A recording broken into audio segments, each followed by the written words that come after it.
નમસ્કાર વિદ્યાર્થી મિત્રો, બિલકન વિદ્યાપીઠમાં આપ સૌનું હાર્દિક સ્વાગત છે. આપણે ભણી રહ્યા છીએ આયોનિક સંતુલન. આયોનિક સંતુલનની અંદર ખૂબ મહત્વનો topic ionization constant of weak electrolyte, નિર્બળ વિદ્યુત વિભાજ્યનો સંતુલન અચળાંક, આયોનિક અચળાંક. નિર્બળ વિદ્યુત વિભાજ્યના આયોનિક અચળાંકને Ki વડે દર્શાવાય. Ki વડે દર્શાવાય. Ki કોને કહેવાય? કોઈ આપણે રિએક્શન લઈએ AB એકવાસ વીક ઇલેક્ટ્રોલાઇટ એના આયનો બ્રેક કરી A+ એકવાસ અને B- એકવાસ. ધારો કે AB2 ટાઈપનો અણુ લઈ, AB2 એકવાસ. આ આયન બ્રેક થઈને શું બનાવશે? તો કે A+2 એકવાસ અને 2B- એકવાસ. હજી એક એક્ઝામ્પલ લઈ.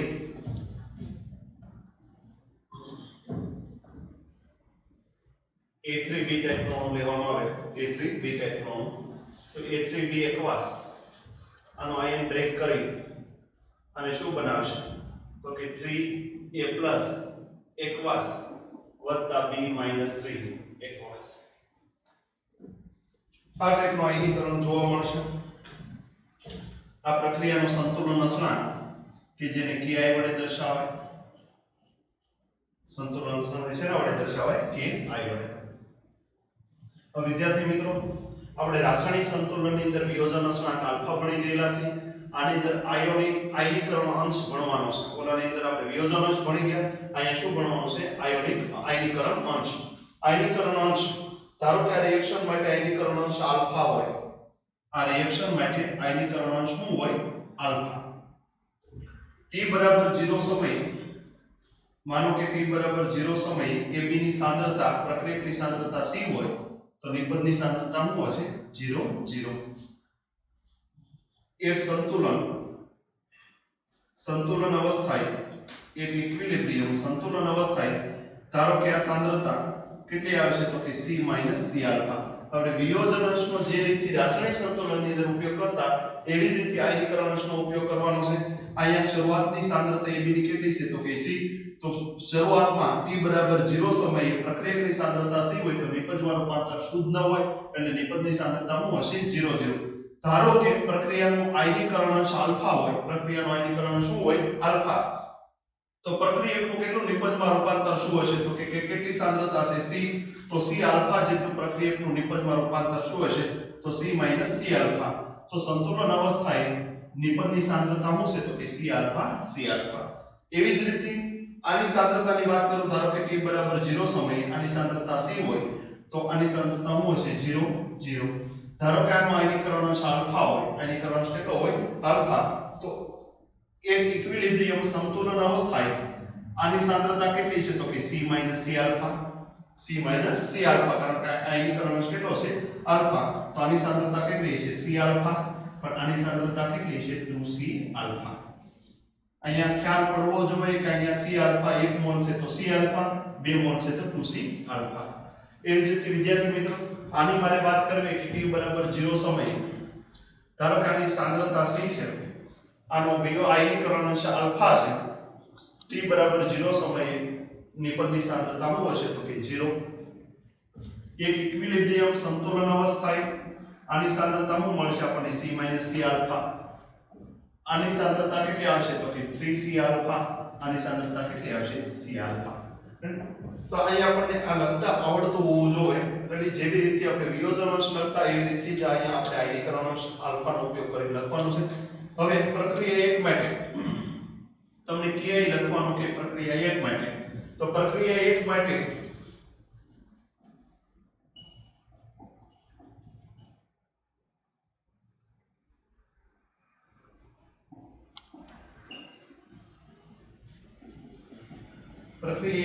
Ki લખવું હોય તો Ki તો આપણે જાણીએ છીએ કે સંતુલન અચળાંક નિપજની સાંદ્રતાના છેદમાં પ્રક્રિયકની સાંદ્રતા. તો નિપજ શું છે? તો કે A+ ની સાંદ્રતા ગુણ્યા b માઈનસ ની સાંદ્રતા છેદમાં પ્રક્રિયકની સાંદ્રતા એટલે કે ab ની સાંદ્રતા. આપણે સંતુલન અચળાંક એટલે નિપજની સાંદ્રતાના છેદમાં પ્રક્રિયકની સાંદ્રતા. તો નિપજની સાંદ્રતા a પ્લસ ની સાંદ્રતા ઇન્ટુ b માઈનસ ની સાંદ્રતા છેદમાં ab ની સાંદ્રતા. હવે આની ઉપરથી આપણને ખ્યાલ છે કે નિપજની સાંદ્રતા એની સાંદ્રતા કેટલી છે તો કે c આલ્ફા, b ની સાંદ્રતા કેટલી છે c આલ્ફા, ab ની સાંદ્રતા કેટલી છે તો કે c માઈનસ c આલ્ફા. સંતુલન અવસ્થાએ નિપજની સાંદ્રતા કેટલી છે તો કે c આલ્ફા ગુણ્યા c આલ્ફા, પ્રક્રિયકની સાંદ્રતા કેટલી છે c માઈનસ c આલ્ફા. વિદ્યાર્થી મિત્રો અંશમાં c આલ્ફા ગુણ્યા c આલ્ફા એટલે આપણે શું લખીએ કે c square into alpha square, c ગુણ્યા c એટલે c સ્ક્વેર ગુણ્યા આલ્ફા સ્ક્વેર. છેદમાં તમે જો c કોમન કાઢો તો આપણી પાસે શું આવશે 1 માઈનસ આલ્ફા. છેદમાં c કોમન કાઢો તો અહીં શું વધેલું છે 1 માઈનસ આલ્ફા. છેદ અને અંશમાંથી c કેન્સલ થાય તો ki ઇઝ ઇક્વલ ટુ આપણે શું લખીએ તો કે c આલ્ફા સ્ક્વેર છેદમાં 1 minus alpha, c alpha square છેદમાં 1 માઈનસ આલ્ફા. આ પ્રક્રિયા 1 માટે મેં ki સંતુલન અચળાંક નું મૂલ્ય c આલ્ફા સ્ક્વેર છેદમાં 1 માઈનસ આલ્ફા. આપણે પ્રક્રિયા 2 માટે અને પ્રક્રિયા 3 માટે તે ki નું મૂલ્ય મેળવી શકીએ. હવે આની ઉપરથી મારે મહત્વની વાત કરવાની છે કે અહીંયા આપણને આલ્ફા આયનીકરણ અંશ મેળવવાનું કે તો આયનીકરણ અંશ તમને ki નું મૂલ્ય આપી દીધેલું હોય, પ્રક્રિયકની સાંદ્રતા આપી દીધેલું હોય અને આલ્ફા મેળવવાનું કે તો આલ્ફા કઈ રીતથી મેળવવો. તો વિદ્યાર્થી મિત્રો આલ્ફા કઈ રીતથી મેળવી શકાય એની આપણે વાતચીત કરવાની છે. હવે ફરીથી કે અહીંયા તમને મેં ત્રણ જુદી જુદી પ્રક્રિયાઓ અને એનું આયનીકરણ થઈ અને એનું નિપજમાં રૂપાંતર કઈ રીતથી થાય એને આયનો વડે મેં દર્શાવ્યા. અહીં આપણે કયા ઇલેક્ટ્રોલાઇટ માટે વાત કરી તો કે વીક ઇલેક્ટ્રોલાઇટ માટે. વીક ઇલેક્ટ્રોલાઇટ અહીં આયોનિક અચળાંક છે, આયનીકરણ અચળાંક છે, તો આયનીકરણ અચળાંક શેના વડે દર્શાવાય કે આઈ માટે અહીં આલ્ફા છે એ આયનીકરણ અંશ છે કે પ્રક્રિયકનું કેટલા ટકા નિપજમાં રૂપાંતર થશે આલ્ફા દર્શાવે કે પ્રક્રિયકનું કેટલા ટકા નિપજમાં રૂપાંતર થશે. અહીંયા જે પ્રક્રિયાની આપણે વાત કરીએ છીએ, અહીંયા જે ઇલેક્ટ્રોલાઇટની વાત કરીએ છીએ વીક ઇલેક્ટ્રોલાઇટ છે. વીક ઇલેક્ટ્રોલાઇટમાં આપણને ખ્યાલ છે કે મોટા ભાગનું કોણ હશે તો કે પ્રક્રિયક હશે. નિપજમાં મોટા ભાગનું રૂપાંતર થશે નહીં, મોટા ભાગનો જથ્થો પ્રક્રિયકમાં બાકી રહેશે અને અમુક ટકા આપણે એવું માનીએ કે 5 કે 10% પ્રક્રિયકનું નિપજમાં રૂપાંતર થશે. તો આનો આયનીકરણ અંશ કેટલો હોય તો કે 5% રૂપાંતર શું હોય તો 5%, 10% રૂપાંતર શું હોય તો 10%. તો આયનીકરણ અંશનું મૂલ્ય કેમ વધે તો કે પ્રક્રિયકમાંથી નિપજમાં રૂપાંતર થાય એમાં આલ્ફાનું મૂલ્ય વધે. પ્રક્રિયકનું શેમાં રૂપાંતર થાય નિપજમાં, એમાં આલ્ફાનું મૂલ્ય વધે. એવી જ રીતે આપણે આયનીકરણ અચળાંકની વાત કરીએ તો આ આયનીકરણ અચળાંક જેમ પ્રક્રિયકનું મૂલ્ય વધે જેમ નિપજનું મૂલ્ય વધે એમ ki નું મૂલ્ય વધે. તો એનો મતલબ એવો થાય કે ki વધે અથવા તો આલ્ફા વધે એનો મતલબ શું થાય કે પ્રક્રિયકનું નિપજમાં રૂપાંતર થાય છે. બીજી બાબતમાં અમારે વાત કરવી હોય કે પ્રક્રિયકનું નિપજમાં રૂપાંતર થાય એટલે કે પ્રક્રિયા પ્રતિગામી દિશામાં પુરોગામી દિશામાં આગળ વધે છે. પ્રક્રિયકનું શેમાં રૂપાંતર થાય છે નિપજમાં રૂપાંતર થાય છે. પ્રક્રિયા ફોરવર્ડ ડાયરેક્શનની અંદર આગળ વધે છે એટલે કે પ્રક્રિયકનું નિપજમાં રૂપાંતર થાય. હવે આપણે જે ki તમને ki નું મૂલ્ય આપી દીધેલું હોય, સાંદ્રતા આપી દીધેલું હોય અને આલ્ફા મેળવવાનો કે આયનીકરણ અંશ મેળવો તો આયનીકરણ અંશ કેવી રીતે મેળવાય એ આપણે જોઈએ. વિદ્યાર્થી મિત્રો કોઈ રિએક્શન એબી પ્રકારની રિએક્શન લો, એબી એકવાસ પ્રક્રિયકનું નિપજમાં આયનોમાં રૂપાંતર થાય છે a પ્લસ એકવાસ અને b માઈનસ એકવાસ. આનો સંતુલન અચળાંક ki અને આયનીકરણ અંશ આલ્ફા. તો તમે આપણે હમણાં જોયું કે ki નું મૂલ્ય કઈ રીતે મેળવી શકાય તો કે ki એટલે નિપજની સાંદ્રતા અને છેદમાં પ્રક્રિયકની સાંદ્રતા. આ ki નું સૂત્ર છે અને આની ઉપરથી ki આપણે મેળવી શકીએ. ધારો કે આના રિએક્શન માટે t બરાબર 0 સમયે હું વાત કરું, t બરાબર 0 સમયે પ્રક્રિયકની સાંદ્રતા c હોય તો નિપજની સાંદ્રતા કેટલી હશે તો કે 0 અને 0. સંતુલન અવસ્થાએ વાત કરી, સંતુલન અવસ્થાએ આ પ્રક્રિયા માટે આયનીકરણ અંશ કેટલો લીધો આલ્ફા. તો સંતુલન અવસ્થાએ પ્રક્રિયકની સાંદ્રતા કેટલી છે તો કે c c આલ્ફા. નિપજની સાંદ્રતા કેટલી છે તો કે c આલ્ફા c આલ્ફા. આની ઉપરથી મારે ki મેળવવો હોય, ki એટલે શું છે નિપજની સાંદ્રતા c આલ્ફા ગુણ્યા c આલ્ફા છેદમાં પ્રક્રિયકની સાંદ્રતા c c આલ્ફા. અહીં ખ્યાલ છે કે નિપજની સાંદ્રતા C આલ્ફા B માઈનસ ની સાંદ્રતા C આલ્ફા છેદમાં પ્રક્રિયકની સાંદ્રતા C માઈનસ C આલ્ફા સંતુલન સમય ऊपर c गुणिया c એટલે c સ્ક્વેર આલ્ફા ગુણ્યા આલ્ફા એટલે આલ્ફા સ્ક્વેર નીચે તમે જો કે આમાંથી c કોમન કાઢી નાખી તો 1 minus alpha c c cancel તો c આલ્ફા સ્ક્વેર છેદમાં 1 માઈનસ આલ્ફા ki આ આપણે સૂત્રોની હમણાં તારવણી કરી જુદી જુદી પ્રક્રિયા માટે આ તારવણી અલગ અલગ હોય આપણે આ સૂત્ર યાદ રાખવાનું છે કે સંતુલન અસરાંકનું સૂત્ર શું છે દીપકની સાંદ્રતાના છેદમાં પ્રક્રિયકની સાંદ્રતા t બરાબર 0 સમય તમને સાંદ્રતા અલગ આપેલી હોય સંતુલન અવસ્થાની સાંદ્રતા અલગ આપેલી હોય તમને અહીંયા વિયોજન અંશની જોડે આયનીકરણ અંશ તમને વાપરતા આવડતું હોવું જોઈએ તો આ ki કઈ રીતે મેળવી શકાય બે પદ્ધતિ છે ki મેળવવા માટેની એક આપણે 1 માઈનસ આલ્ફા નું મૂલ્ય અવગણવામાં આવે તો 1 માઈનસ આલ્ફા નું મૂલ્ય શું કરવામાં આવે અવગણવામાં તો 1 માઈનસ આલ્ફા નું મૂલ્ય તમે ક્યારે અવગણી શકો 1 માઈનસ આલ્ફા નું મૂલ્ય અવગણવામાં આવે 1 માઈનસ આલ્ફા નું મૂલ્ય અવગણવામાં આવે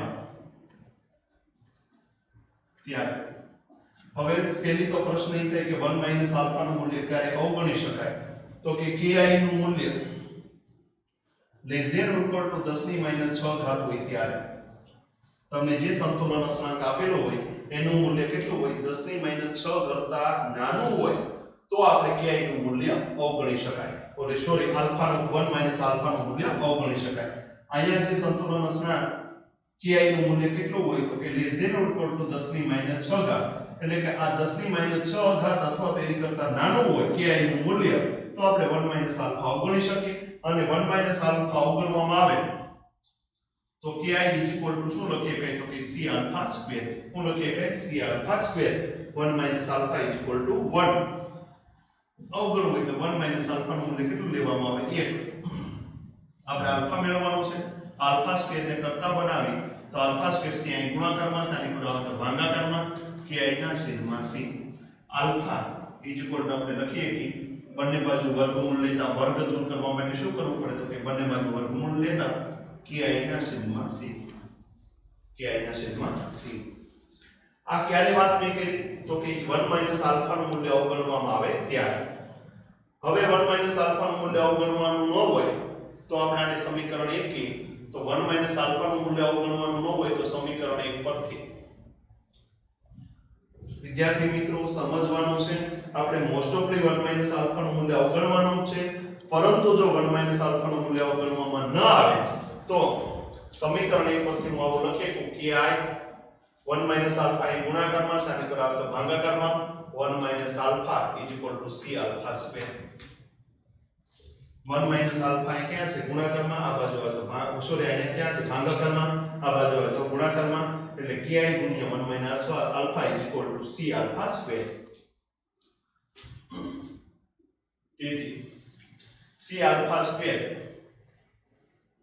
ki ની અંદર ગુણી તો 1 ગુણ્યા ki એટલે ki માઈનસ આલ્ફા ki ની અંદર ગુણેલા છે ki ને 1 ગુણ્યા ki એટલે ki માઈનસ તો માઈનસ આલ્ફા ગુણ્યા ki આ બધા પદને બરાબર ને આ બાજુ લાવી c alpha square minus alpha k1 minus sorry alpha ki minus ki અહીં માઈનસ માઈનસ કેવા થઈ જશે પ્લસ 0 આપણે દ્વિઘાત સમીકરણની અંદર ભણી ગયા કે જ્યારે કોઈ દ્વિઘાત સમીકરણ આપેલું હોય અને એના બીજ મેળવવાના હોય તો બીજ મેળવવા માટેનું ધારો કે આનું બીજ આનો ઉકેલ મેળવવો હોય આલ્ફા મેળવવો હોય તો alpha minus b plus or minus under route delta છેદમાં 2a જ્યાં delta b square minus 4ac delta હું લખી b સ્ક્વેર માઈનસ 4ac આ પદ્ધતિ વડે આપણે આલ્ફા મેળવીએ તો a એટલે આલ્ફાનો સહગુણક કેટલો છે c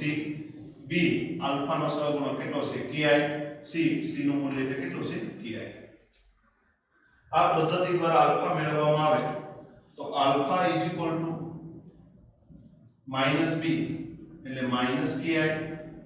માઈનસ b એટલે શું આવશે minus ki plus or minus under route b square minus 4ac b square minus 4ac b square એટલે શું આવશે ki નો વર્ગ ki નો વર્ગ માઈનસ 4ac c નું મૂલ્ય માઈનસ ki છે minus minus plus minus minus કેવા થઈ જાય છે પ્લસ એનું 4ac એટલે 4 c ki એનું મૂલ્ય કેટલું છે c નું મૂલ્ય કેટલું છે માઈનસ ki સિદ્ધમાં 2a એટલે સિદ્ધમાં 2c તો આ પદ્ધતિ દ્વારા આપણે આ પદ્ધતિ વડે આપણે આલ્ફા મેળવી શકીએ ને આ પદ્ધતિથી જો આલ્ફા મેળવવા જાય તો પદ્ધતિ ખૂબ એટલે ખૂબ લાંબી થઈ જાય તમને નીટ અથવા તો જેની એક્ઝામ ની અંદર આવી ટાઈપના પ્રશ્નો મોસ્ટ ઓફલી ન આવે પરંતુ આ પદ્ધતિ દ્વારા આપણે આલ્ફાનું મૂલ્ય મેળવી શકીએ આલ્ફા એટલે આયનીકરણ અંશ આલ્ફાને શું કહેવાય આયનીકરણ અંશ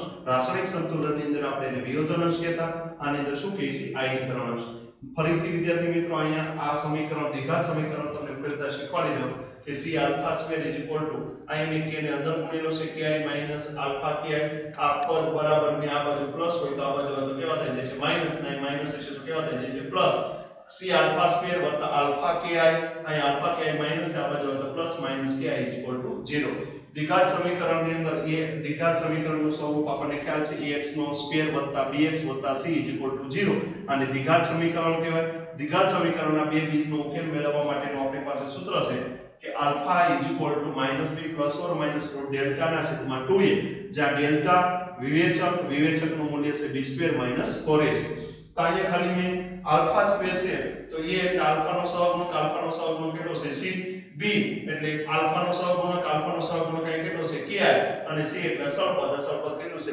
-ki એ ખાલી કિંમતો વડે મને અહીં આલ્ફાના જુદા જુદા ટૂંકમાં મૂલ્યો મળશે હવે અહીંયા બે વસ્તુની વાત કરવાની છે કાઈ આલ્ફાનું એક મૂલ્ય ધન મળશે ને એક મૂલ્ય ઋણ મળશે પણ હંમેશા યાદ રાખજો કે આલ્ફા હંમેશા ધન હોય આલ્ફા હંમેશા કેવું હોય ધન બીજી બાબતની વાત કરું કે અહીં આપણે વીક ઇલેક્ટ્રોલાઇટ માટે જ આપણે આ મેળવવાનું છે કારણ કે સ્ટ્રોંગ ઇલેક્ટ્રોલાઇટ માટે તો આપણને ખબર છે કે આલ્ફાનું મૂલ્ય 1 હોય પણ વીક ઇલેક્ટ્રોલાઇટ માટે જ્યારે આપણે વાત કરતા હોય તો આલ્ફાનું મૂલ્ય લગભગ 10% અથવા તો એની કરતા ઓછું હશે લગભગ કેટલું હશે 10% અથવા તો એની કરતા ઓછું કે જે આપણને દાખલાની અંદર ગણતરીની અંદર આની અંદર મોસ્ટ ઓફ ન્યુમેરિકલ પ્રશ્નો આપણને પૂછતા હોય તો ન્યુમેરિકલ પ્રશ્નોની અંદર સોલ્યુશન માટે આપણને ખબર હોવી જોઈએ કે વીક ઇલેક્ટ્રોલાઇટ અથવા તો નિર્બળ વિદ્યુત વિભાજક પદાર્થો માટે આપણને આયનીકરણ અંશ આપણને પૂછવો હોય તો એનું મૂલ્ય લગભગ 10% અથવા તો એની કરતા નાનું પડતું હોય બધાય માટે હું વાત નથી કરતો એની પણ જેમાં k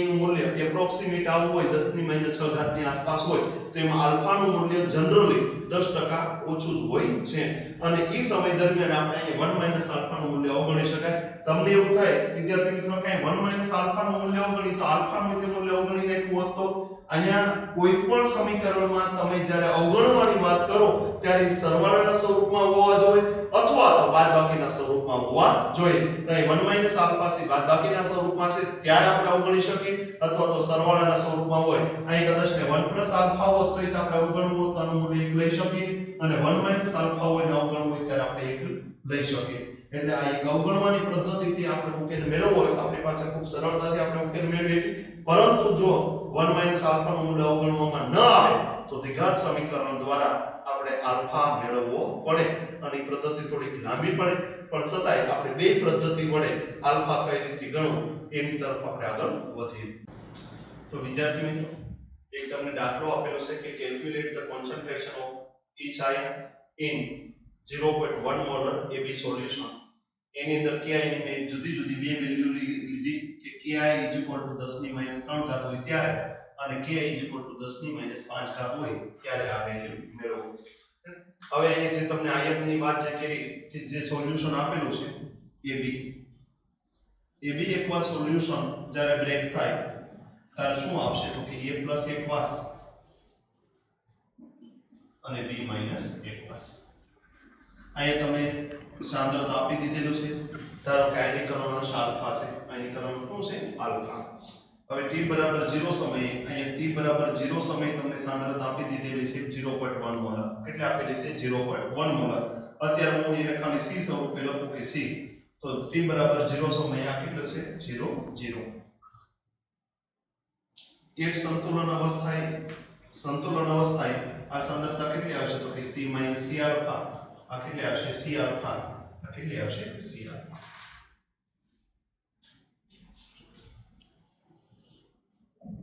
c નું મૂલ્ય આપી દીધેલું છે c એટલે સાંદ્રતા અહીંયા તમને કહી દીધેલી છે 0.1 મોલર સાંદ્રતા કેટલી કહી દીધેલી છે 0.1 મોલર ki એટલે નિપજોની સાંદ્રતા છેદમાં પ્રક્રિયકોની સાંદ્રતા નિપજની સાંદ્રતાના છેદમાં પ્રક્રિયકની સાંદ્રતા આ સૂત્ર પ્રમાણે આપણે આગળ વધી એટલે અહીંયા આપણને ખ્યાલ છે કે નિપજની સાંદ્રતા C આલ્ફા ગુણ્યા C આલ્ફા છેદમાં પ્રક્રિયકની સાંદ્રતા C માઈનસ C આલ્ફા આ પ્રમાણે આપણે મેળવેલું છે કે I C આલ્ફા સ્ક્વેર છેદમાં 1 માઈનસ આલ્ફા છેદ અને અંશમાંથી C કેન્સલ થશે અને અહીંયા આપણે ki નું મૂલ્ય મળી ગયું ki C આલ્ફા સ્ક્વેર છેદમાં 1 માઈનસ આલ્ફા અહીં તમને શું મેળવવાનું કીધું કે કોન્સન્ટ્રેશન ઓફ each ion અહીંયા તમને A પ્લસ ion ની સાંદ્રતા અને B માઈનસ ion ની સાંદ્રતા મેળવવાની કીધી તો સંતુલન સમયે A પ્લસ ની સાંદ્રતા કેટલી છે તો કે C આલ્ફા અને B માઈનસ ની સાંદ્રતા એટલે કેટલી છે C આલ્ફા બંનેની સાંદ્રતા સંતુલન સમયે તો સરખી છે તમારી પાસે C નું મૂલ્ય આપી દીધેલું છે 0.1 મોલર પણ આલ્ફા આપેલો નથી તો આલ્ફા મેળવવા માટે તમારી પાસે ki ની જરૂર પડે c તમને આપેલો છે તો ki ની વેલ્યુ આપી દીધેલી છે ki 10 ની -5 ઘાત હોય ત્યારે અને ki 10 ની -3 ઘાત હોય ત્યારે પહેલા 10 ની -5 ઘાત વાળો આપણે દાખલો ગણીએ ki 10 ની -5 ઘાત હોય ત્યારે અહીં 10 ની -5 ઘાત આપેલી છે પહેલા દાખલાની શરૂઆત તમે કરો એટલે હંમેશા યાદ રાખજો કે આપણે અવગણવાની રીતથી દાખલો ગણવાનો છે જો 10% થી ઓછું આવે આલ્ફાનું મૂલ્ય તો માનવું કે આપણી પદ્ધતિ સાચી છે અને 10% કરતા વધારે આવે તો એવું માનવું કે આપણે અવગણવાની રીતથી દાખલો ગણી શકશું નહીં અહીં ki 10 ની -5 ઘાત ઈ ફોર્મ પ્રમાણે આપણે આની ki 10 ની -5 ઘાત ki C alpha square છેદમાં 1 માઈનસ આલ્ફામાં 1 માઈનસ આલ્ફાનું મૂલ્ય અવગણતા 1 માઈનસ આલ્ફાનું મૂલ્ય અવગણતા તો તેથી ki શું આવશે તો કે ki C alpha square ki શું આવશે C alpha square 1 માઈનસ આલ્ફાનું મૂલ્ય અવગણવાનું છે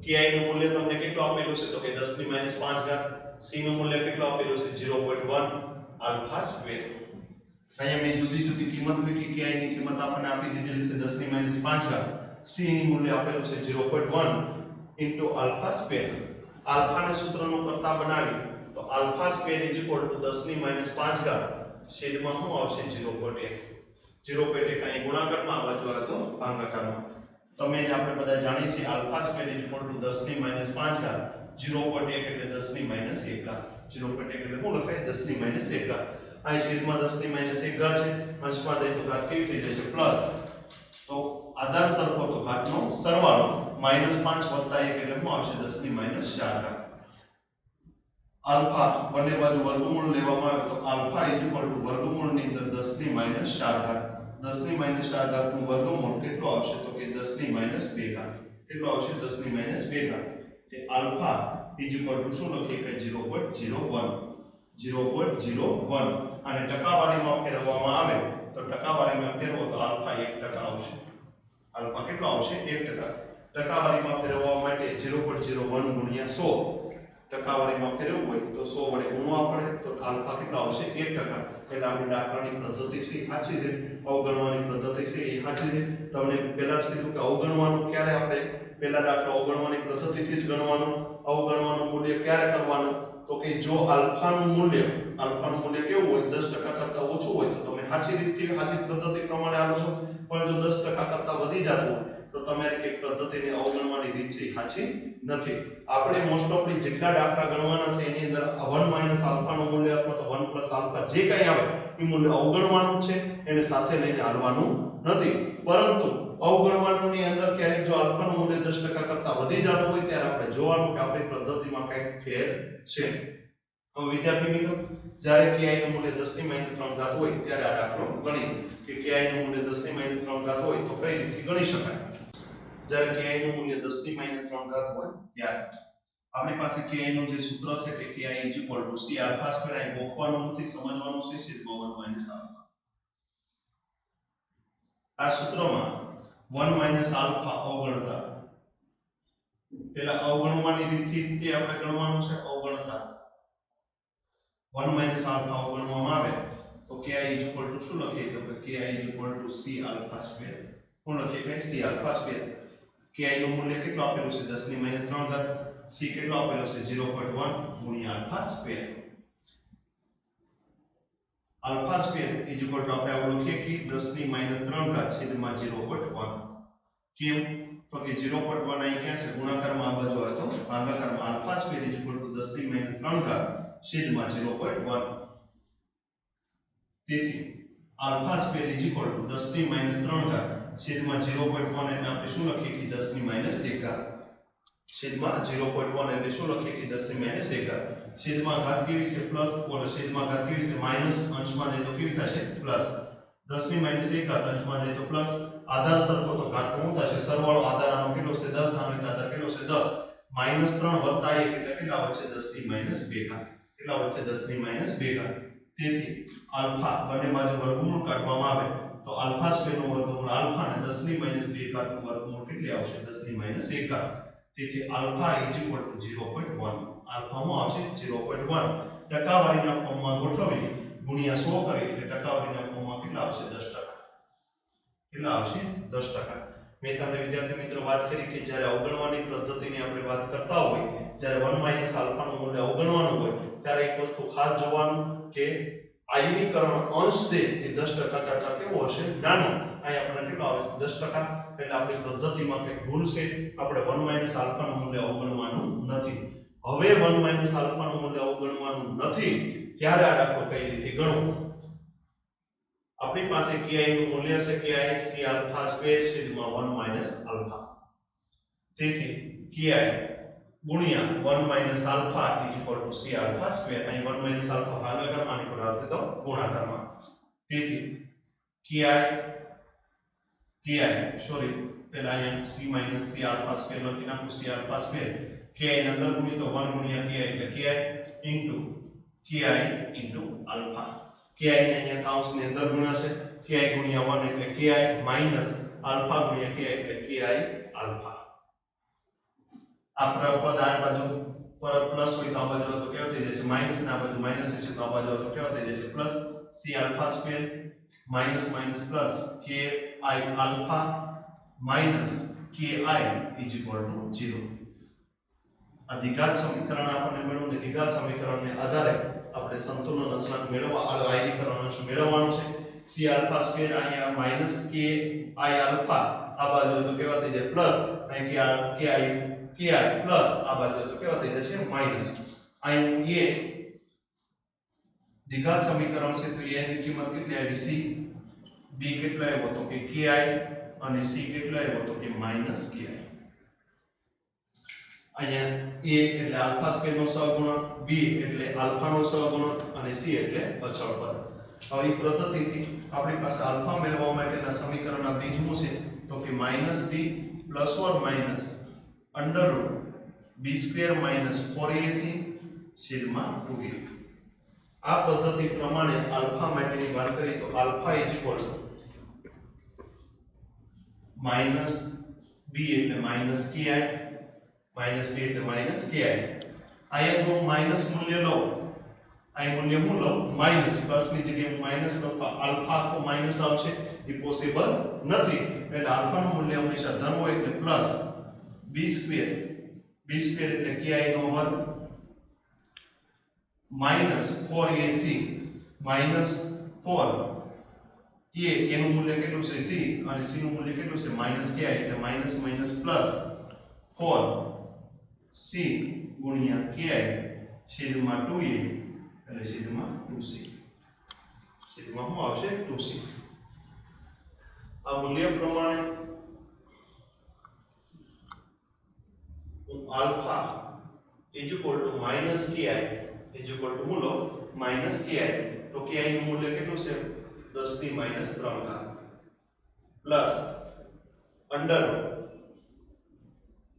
ki નો વર્ગ એટલે શું આવશે 10 ની -3 ઘાત નો વર્ગ 10 ની -3 ઘાત નો વર્ગ પ્લસ 4 a c કેટલું છે તો કે 0.1 મોલાર અને ki નું મૂલ્ય કેટલું છે 10 ની -3 ઘાત છેદમાં 2c to 0.1 alpha is equal to -10⁻³ વત્તા અહીં બે મૂલ્યની મારે વાત કરવી હોય તો 10⁻6 વત્તા 4 into 10⁻4 10⁻4 છેદમાં 0.2 આ મૂલ્ય તમે મેળવશો એટલે આલ્ફાની કિંમત તમને 0.095 એપ્રોક્સિમેટ તમને મળશે અને આને પર્સન્ટેજ સ્વરૂપમાં પર્સન્ટેજ ઓફ આલ્ફા મેળવશો એટલે 9.5% મળશે percentage of alpha કેટલા આવશે 9.5 હવે વિદ્યાર્થી મિત્રો આપણે આ દ્વિઘાત સમીકરણની રીતથી આપણે આ સમીકરણ મેળવ્યું હવે આ પદ્ધતિ પ્રમાણે જાઓ તો તમને આલ્ફા મેળવવું ખૂબ એટલે ખૂબ મુશ્કેલ પડે હવે આની નાની અંદર સરળ રીતથી કઈ રીતે આલ્ફા ગણો તમારે જ્યારે 1 આલ્ફા નું મૂલ્ય અવગણવાનું નથી ત્યારે તમે કઈ રીતે ગણી શકો તો એની માટેની એક હું તમને વાત કરું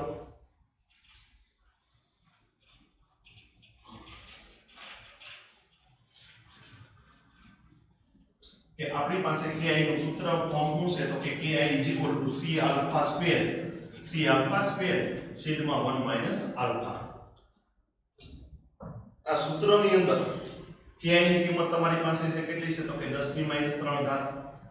c ની કિંમત છે કેટલી છે 0.1 alpha square છેદમાં 1 alpha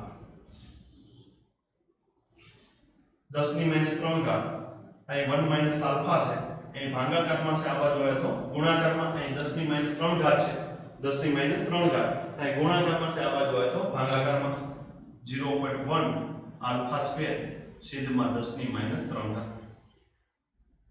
1 alpha 0.1 એટલે શું લખીએ કે 10⁻1 alpha square છેદમાં શું છે 10⁻³ 1 alpha 10⁻³ છે છેદમાં અંશમાં આવે 10⁻³ અંશમાં આવે તો શું આવશે 10⁻³ આધાર સરખો તો ઘાતનો શું થશે સરવાળો 10⁻³ અંશમાં આવશે તો 10⁻³ +3 -1 એટલે 10⁻2 10 નો વર્ગ આલ્ફા નો વર્ગ 1 alpha 10 નો વર્ગ એટલે કેટલો આવશે 100 alpha square અહીં તમારી પાસે સમીકરણ આવ્યું 1 alpha = 100 alpha square સમીકરણના રૂપમાં ગોઠવીએ દ્વિઘાત સમીકરણના ફોર્મમાં તો કે 100 alpha square અહીં આલ્ફા માઈનસ છે આ બાજુ હોય તો પ્લસ અને 1 પ્લસ છે ઓલો ઉપર જાય તો માઈનસ 100 alpha square વત્તા alpha -1 હવે આને તમે abc સ્વરૂપે લખો તો a ની કિંમત કેટલી મળી તો કે 100 b ની કિંમત કેટલી મળી 1 અને c ની કિંમત કેટલી મળી -1 આલ્ફા નું મૂલ્ય આલ્ફા = -b અહીં પ્લસ ઓર માઈનસ ની જગ્યાએ આપણે ખાલી પ્લસ જ લઈશું કારણ કે આલ્ફા ક્યારે ઋણ હોય નહીં એટલે અહીં પ્લસ ઓર માઈનસ આવે પણ આપણે શું લઈશું ખાલી પ્લસ b² - 4ac છેદમાં 2a તો આલ્ફા = b નું મૂલ્ય કેટલું છે તો કે -1 પ્લસ b² - 4ac b નું મૂલ્ય કેટલું છે 1 a નું મૂલ્ય કેટલું છે 100 એટલે 400 -1 એટલે માઈનસ માઈનસ કેવા થઈ જશે પ્લસ છેદમાં 2a એનું મૂલ્ય કેટલું છે 100 અહીં ખાલી મેં વેલ્યુ મૂકી 4ac 4 ગુણ્યા 100 એટલે 400 400 ગુણ્યા -1 એટલે -400 માઈનસ માઈનસ કેવા થઈ જશે પ્લસ આલ્ફા = -1 પ્લસ વર્ગમૂળની અંદર કેટલા આવશે 401 400 + 1 એટલે 401 છેદમાં 200 હવે અહીં તમને અંદાજે તમે બાંધી શકો આપણે કેલ્સીનો ઉપયોગ કરવાનો નથી -1 વત્તા 401 એટલે 400 ની નજીકની કિંમત છે 400 નો વર્ગમૂળ કેટલું થાય તો કે 20 એટલે અહીં આપણે વર્ગમૂળ 20 લઈને આલી તો 20 - 1 એટલે કેટલા આવશે 19 19 ના છેદમાં 200 19 ના છેદમાં 200 નો ભાગાકાર કરશો તો 0.095 એપ્રોક્સિમેટ તમને કિંમત મળશે અને પર્સન્ટેજ ઓફ આલ્ફા લેવું હોય પર્સન્ટેજ ઓફ આલ્ફા તો 9.5% મળશે percentage of alpha કેટલો મળશે 9.5 એટલે તો વિદ્યાર્થી મિત્રો અહીં અમે તમને એક અવગણવાની રીતથી 1 alpha અવગણવો હોય તો આલ્ફા કઈ રીતે મેળવી શકાય અને 1 alpha નું મૂલ્ય અવગણવાનું ન હોય ત્યારે એક વસ્તુ અહીંયા ધ્યાન રાખવાની કે આની અંદર બધી કિંમત તમારે મૂકી દેવાની છે મૂકીને એને સરળ સ્વરૂપમાં દ્વિઘાત સમીકરણની અંદર ફેરવી અને પછી આલ્ફા મેળવવાનો છે પછી તમે આલ્ફા મેળવશો તો ખૂબ સરળતાથી તમે આલ્ફાની કિંમત મેળવી શકશો ક્યાંક ન્યુમેરિકલમાં ભૂલ પડવાની શક્યતાઓ ખૂબ એટલે ખૂબ વધારે છે. તમે એક વસ્તુ યાદ રાખજો કે જવાબ તમને જે ઓપ્શન આપેલા હશે એની અંદર બહુ માઇનોર ડિફરન્સ નહીં આપેલો હોય, કારણ કે તમારે કેલ્સીનો ઉપયોગ કરવાનો નથી, એટલે તમે ઓપ્શન ઉપરથી તમને ખ્યાલ આવી જશે કે આપણી એપ્રોક્સિમેટ કિંમત કઈ છે. એક ઓપ્શન તમને 9.5 આપેલો તો બીજો ઓપ્શન ક્યારે 9.6 આપેલો હશે નહીં. એટલે આની ઉપર તમારી કઈ તમારી થિયરી અહીં ખાલી 401 નું વર્ગમૂળ તમારે પરફેક્ટ નથી કાઢવાનું. 401 એટલે કઈ કિંમતની નજીકની કિંમત છે, તો કે 400 ની નજીકની. 400 નું વર્ગમૂળ કેટલું થાય, તો કે 20. 20 માઈનસ અહીંયા 1 છે તો 20 માઈનસ 1 એટલે કેટલા થાય, 19. 19 ભાગ્યા 200 એટલે 0.095 એપ્રોક્સિમેટ બેની કિંમત આ આવે. ભાઈ ગુણ્યા શું હોય એટલે પર્સન્ટેજ ઓફ આલ્ફા આપણને મળી જાય. તો આપણે બે ઉદાહરણ દ્વારા ionic constant of weak electrolyte માટે આપણે ભણ્યા કે ionic constant of weak electrolyte કેવી રીતે મેળવવો જોઈએ. અહીંયા મેં તમને AB પ્રકારની રિએક્શન નું એક્ઝામ્પલ આપ્યું, AB2 પ્રકારની રિએક્શન તમને લીધી, A3B પ્રકારની રિએક્શન લીધી. અહીંયા વીક ઇલેક્ટ્રોલાઇટ નિર્બળ વિદ્યુત વિભાજ્ય દ્રાવણ માટે આપણે Ki નું મૂલ્ય મેળવવાનું છે. તો નિર્બળ વિદ્યુત વિભાજ્ય માટે Ki નું મૂલ્ય કેટલું આવે, કારણ કે આપણે જાણીએ છીએ કે નિર્બળ વિદ્યુત વિભાજ્ય માટે આલ્ફા નું મૂલ્ય નાનું હશે. બાકી તો આલ્ફા નું મૂલ્ય તમને ખ્યાલ છે કે આલ્ફા નું મૂલ્ય નિર્બળ વિદ્યુત વિભાજ્ય માટે કેટલું હોય, તો કે 0 less than alpha less than 1. 1 કરતા કેવું હોય, નાનું. આલ્ફા નું મૂલ્ય 1 કરતા નાનું હોય એટલે 10% કરતા આલ્ફા કેવું હોય, નાનો હોય. એ આપણે જાણીએ છીએ. આપણે એની ઉપર આપણે આધાર રાખી અને આપણે ગણવાનું છે. હવે વિદ્યાર્થી મિત્રો, બીજો આપણે એસિડ અને બેઝ માટેના અસલાંકો વિશે વાત કરીએ. વિદ્યાર્થી મિત્રો, dissociation constant of acid and base. Acid અને બેઝ માટે વિયોજન અંશ અથવા તો આયનીકરણ અંશ સંતુલન અસળાંક. તો એસિડ માટે મારે ફોર એસિડ માટે વાત કરવી હોય તો ફોર એસિડ માટે આપણે શું લઈશું, તો કે આ K અને ફોર બેઝ માટે વાત કરવી તો શું લઈશું, Kb. કોઈ એસિડ ની વાત કરતા હોય, એક્ઝામ્પલ તરીકે કોઈ એસિડ લો, એસિટિક એસિડ, એનું જલીય દ્રાવણ એકવાસ એ ડિસોસિએટ થઈ અને શું બનાવશે, તો કે CH3COO- એકવાસ વત્તા S પ્લસ એકવાસ. આનો સંતુલન અસળાંકના મૂલ્યને શેના વડે દર્શાવાય, Ki વડે, Ka વડે. આ એસિડ માટેની વાત કરી, એસિડનો સંતુલન અસળાંકને Ka વડે દર્શાવાય. K એટલે શું આવશે, નિપજની સાંદ્રતા. નિપજ એટલે CH3COO- ની સાંદ્રતા ઇન્ટુ S પ્લસ ની સાંદ્રતા છેદમાં પ્રક્રિયકની સાંદ્રતા CH3COOH. આ K ની મેં વાત કરી. સેમ એ જ રીતે Kb ની વાત કરવી હોય, Kb એટલે કોના માટે આપણે વાપરશું, બેઝ માટે. કોઈ નિર્બળ બેઝ લઉં, NH4OH, NH4OH એકવાસ. આના સંતુલન અસળાંકને Kb વડે દર્શાવે. આમાંથી શું બનશે, તો કે NH4 પ્લસ એકવાસ વત્તા OH માઈનસ એકવાસ. Kb નું મૂલ્ય લખો તો Kb એટલે નિપજની સાંદ્રતા, નિપજ એટલે NH4 એકવાસ ની સાંદ્રતા ગુણ્યા OH માઈનસ એકવાસ ની સાંદ્રતા છેદમાં પ્રક્રિયક NH4OH ની સાંદ્રતા. તો અહીં K અને Kb એસિડ માટે આપણે Ka વ્યાખ્યાયિત કરશું અને બેઝ માટે આપણે Kb વ્યાખ્યાયિત કરશું. હવે બીજી બાબત એક સમજવાની છે કે K નું મૂલ્ય જેમ વધે, અહીં આપણે નક્કી કરવાનું છે કે K નું મૂલ્ય જેમ વધે એનો મતલબ શું થાય, પ્રક્રિયકનું નિપજમાં રૂપાંતર થાય. પ્રક્રિયકનું શેમાં રૂપાંતર થાય, નિપજમાં. આપણે ત્યાં જોઈએ કે K નું મૂલ્ય એટલે પ્રક્રિયકની નિપજની સાંદ્રતાના છેદમાં પ્રક્રિયકની સાંદ્રતા. K નું મૂલ્ય ક્યારે વધશે, તો કે નિપજનું પ્રમાણ વધશે તો K નું મૂલ્ય વધશે. તો આ K નું મૂલ્ય જેમ વધે તો આપણે એવું કહીએ કે પ્રક્રિયકનું નિપજમાં રૂપાંતર થાય છે. પ્રક્રિયકનું શેમાં રૂપાંતર થાય છે, નિપજમાં. અથવા તો પ્રક્રિયા ફોરવર્ડ ડાયરેક્શનમાં આગળ વધે છે. પ્રક્રિયા પુરોગામી દિશામાં આગળ વધે છે, એટલે કે પ્રક્રિયકથી નિપજની દિશામાં આગળ વધે છે. એવી જ રીતે Kb નું મૂલ્ય વધે એનો મતલબ શું થાય, પ્રક્રિયકનું નિપજમાં રૂપાંતર થાય છે.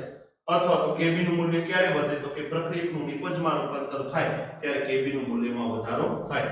બીજી બાબત આપણે જોઈ કે જો Kb નું મૂલ્ય વધે એનો મતલબ શું થશે, તો કે પ્રક્રિયકનું નિપજમાં રૂપાંતર થાય એટલે કે પ્રક્રિયા ફોરવર્ડ ડાયરેક્શનમાં આગળ વધે છે, પુરોગામી દિશામાં આગળ વધે છે. બીજી બાબત અહીં સમજવાની છે કે જેમ K નું મૂલ્ય વધે એમાં આપણને ખ્યાલ છે કે પ્રક્રિયકમાંથી નિપજમાં રૂપાંતર થાય છે એટલે નિપજની સાંદ્રતા વચ્ચે નિપજ એટલે H+ ની સાંદ્રતા વચ્ચે જેમ H+ ની સાંદ્રતા વધે એમ એની એસિડિકતામાં વધારો થાય જેમ H+ ની સાંદ્રતા વધે એમ એસિડિકતામાં શું થાય વધારો એટલે જેમ K નું મૂલ્ય વધારે જેમ K નું મૂલ્ય વધારે તેમ એસિડિકતા વધારે જેમ K નું મૂલ્ય વધે એમ એસિડિકતા વધે સેમ એવી જ રીતે જેમ Kb નું મૂલ્ય વધે એટલે મતલબ શું થાય કે પ્રક્રિયકનું નિપજમાં રૂપાંતર થાય પ્રક્રિયકનું શેમાં રૂપાંતર થાય નિપજમાં રૂપાંતર થાય એટલે OH- ની સાંદ્રતા વધે OH- ની સાંદ્રતા વધે OH- ની સાંદ્રતા વધે Kb નું મૂલ્ય વધે Kb નું મૂલ્ય વધે Kb નું મૂલ્ય વધે જેમ Kb નું મૂલ્ય વધે એમ બેઝિકતામાં વધારો થાય બેઝિકતામાં શું થાય વધારો થાય તો વિદ્યાર્થી મિત્રો અહીંયા K અને Kb આપણે વ્યાખ્યાયિત કર્યા એસિડ માટે આપણે સંતુલન અચળાંક શું લઈશું K અને બેઝ માટે સંતુલન અચળાંક શું લઈશું Kb જેમ K અથવા તો Kb નું મૂલ્ય વધારે તેમ તેને અનુરૂપ એસિડિકતા અથવા તો બેઝિકતા વધારે તમને બે એસિડ આપેલા હોય અને K ના મૂલ્ય આપેલા હોય તો તમે સરખામણી કરી શકો કે K ની એસિડિકતા વધારે છે અને કોની એસિડિકતા ઓછી છે જેનું K નું મૂલ્ય વધારે એની એસિડિકતા વધારે જેનું K નું મૂલ્ય ઓછું એની એસિડિકતા ઓછી એવી જ રીતે Kb ના મૂલ્ય તમને કોઈ બે બેઝ આપેલા હોય અને સાથે સાથે એના Kb ના મૂલ્ય આપેલા હોય તો તમે Kb ના મૂલ્યને આધારે બંનેની બેઝિકતાની સરખામણી કરી શકો જેનું Kb નું મૂલ્ય વધારે એનું બેઝિક નેચર વધારે અને જેનું Kb નું મૂલ્ય ઓછું એનું બેઝિક નેચર ઓછું તો વિદ્યાર્થી મિત્રો આજે આપણે ionisation constant of weak electrolyte માટે આપણે ભણ્યું અને ડિસોસિએશન કોન્સ્ટન્ટ ઓફ એસિડ અને બેઝ માટે આપણે K અને Kb આપણે વ્યાખ્યાયિત કર્યું તો ખૂબ એટલે ખૂબ અગત્યનો છે આને આધારિત આપણે ન્યુમેરિકલ ઉપર જઈશું કે આને આધારિત જે દાખલા પૂછાય તો કઈ રીતે ગણો અને એસિડિકતા અને બેઝિકતાના મૂલ્ય આપણે K અને Kb ઉપરથી આપણે વ્યાખ્યાયિત કરી શકીએ એને સરખામણી આપણે કરી શકીએ K અને Kb નું મૂલ્ય તમને ઓર્ગેનિક કેમિસ્ટ્રી ની અંદર ખૂબ એટલે ખૂબ ઉપયોગી થશે K ની વેલ્યુને આધારે તમે એની એસિડિકતા અને બેઝિકતાની સરખામણી કરી શકશો ધન્યવાદ આભાર